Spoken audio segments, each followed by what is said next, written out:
एक छोटा सा गांव था। कड़ाके की ठंड पड़ रही थी। सुबह से ही कोहरा छाया हुआ था। घर के अंदर रसोई में बहू चूल्हे पर खाना बना रही थी। ठंड के बावजूद वो बिना शिकायत काम में लगी हुई थी। तभी उसकी सास रसोई में आई और सख्त आवाज में बोली, घर में कुछ भी नहीं है, बाजार जाकर राशन लेकर आ जा। बहू ने धीरे से पूछा, माँ जी, क्या कोई आने वाला है?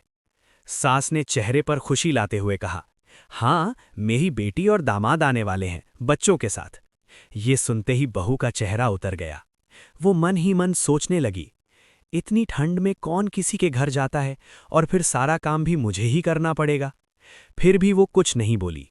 शॉल ओढ़कर वो ठंड में बाजार चली गई। ठंडी हवा उसके चेहरे से टकरा रही थी, हाथ सुन्न हो रहे थे, मगर वो सब सहती रही।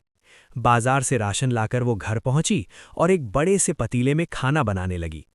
थोड़ी देर बाद दरवाजे की घंटी बजी। दरवाजे पर सास की बेटी, दामाद और उनके 2 बच्चे खड़े थे। सास और बहू दोनों उन्हें अंदर लेने गईं। घर में हंसी मजाक शुरू हो गया। सब बैठकर बातें करने लगे। बहू चुपचाप रसोई में लगी रही। थोड़ी देर बाद उसने सबके लिए खाना परोसा।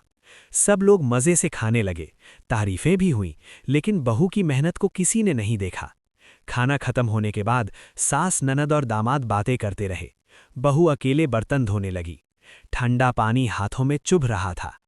तभी दामाद ने मुस्कुराते हुए कहा, अगर एक एक कप गरम चाय मिल जाए तो ठंड में मजा आ जाए। सास तुरंत उठी और रसोई में जाकर बोली, जा चाय बना ला। बहू बर्तन धोते धोते रुक गई। उसका चेहरा उदास था, आंखों में थकान और दिल में दर्द। फिर भी उसने सिर झुकाकर कहा, ठीक है माँ जी। वो चुपचाप चाय बनाने लगी।